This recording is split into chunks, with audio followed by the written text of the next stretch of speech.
pour construire une belle voiture comme de belles centrales nucléaires, il faut des salariés bien qualifiés, bien rémunérés et bien protégés.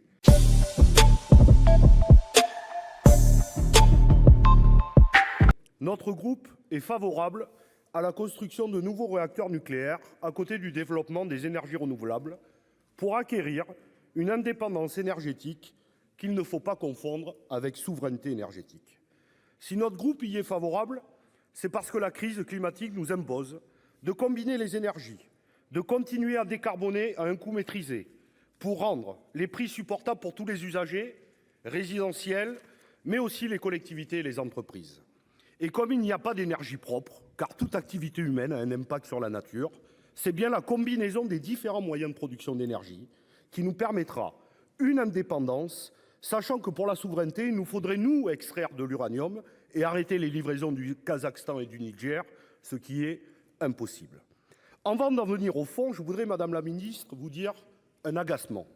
Au lendemain du vote, en première lecture de ce projet de loi au Sénat, vous avez annoncé que le projet de fusion entre l'IRSN et l'ASN serait introduit dans la navette parlementaire. Au-delà des questions de fond, de l'importance d'une séparation entre l'expertise scientifique et les activités de contrôle, il y a un sujet de forme. Pensez-vous respecter le Sénat en agissant de la sorte, sans parler des salariés et de leurs syndicats qui ont découvert ce projet dans la presse? Heureusement, l'affaire a été enterrée à l'Assemblée nationale et pour cette fois, votre coup de force ne passera pas, mais nous resterons attentifs. Pour en venir au texte lui-même, tel que nous l'examinons aujourd'hui, le problème est le même qu'en première lecture. Vous segmentez le sujet, sans donner de cadre général, sans évoquer le financement, EDF, l'AREN et la régulation. Pour vous, le seul problème, ce sont les délais administratifs. C'est comme si un constructeur automobile commençait par construire les enjoliveurs, sans évoquer le moteur et l'habitacle. Un enjoliveur, c'est joli, mais ça ne fait pas rouler une voiture, comme les délais administratifs ne construiront pas de centrales nucléaires. Tout d'abord, le moteur du nucléaire, c'est son entreprise historique EDF, mais qui est amputée aujourd'hui de 60 milliards de dettes, dont 8 sont issus de l'AREN+, que vous avez décidé seul avant que le Parlement ne donne son accord en août.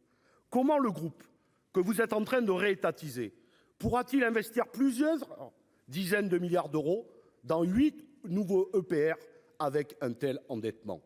Vous allez devoir céder des actifs comme Dalkia ou une partie d'Enedis. Mais où aller chercher le reste? Dans le privé? Mais qui? Total Énergie ne se dit pas intéressé.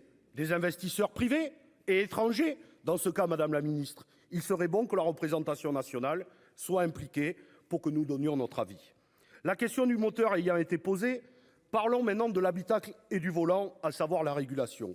Vous voulez continuer l'AREN au-delà de 2025, dont le but escompté était de faire investir les alternatifs dans la production. C'est raté, car aucun ne l'a fait sauf Total Énergie et Engie. Tous les autres profitent du système et revendent sur les marchés pour leurs propres bénéfices. D'ailleurs, avec ma collègue Dominique Estrosi Sassone, nous rendrons prochainement un rapport sur ces abus qui ont eu lieu en 2022. Sans vous en révéler les conclusions, je peux déjà vous dire ce qu'il y a dans la presse, c'est qu'il y a eu beaucoup d'abus qui pèsent sur le portefeuille d'EDF tout en rackettant les Français. Mais venons-en maintenant au marché européen et au principe du coût marginal qui lie le prix du gaz à celui de l'électricité. C'est une invention de Marcel Boiteux qui s'entend sur un territoire national, mais qui est une aberration sur le marché européen. La réformette que vous venez d'ailleurs d'adopter, loin de s'en défaire, continuera de favoriser l'industrie allemande à notre détriment. Et comme la demande de gaz repartira à la hausse avec l'industrie chinoise cet été, au moment même où vous mettrez fin au bouclier tarifaire et aux tarifs réglementés du gaz, la facture sera lourde pour tous les usagers.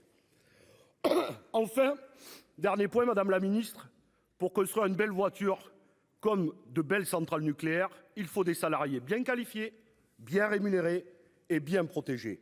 Alors que votre gouvernement vient de casser le statut et les retraites des IEG, que nous tenions de Marcel Paul, sans un mot de votre part, comment comptez-vous redonner de l'attractivité à une filière qui souffre depuis 15 ans, en partie du fait de l'inaction des pouvoirs politiques?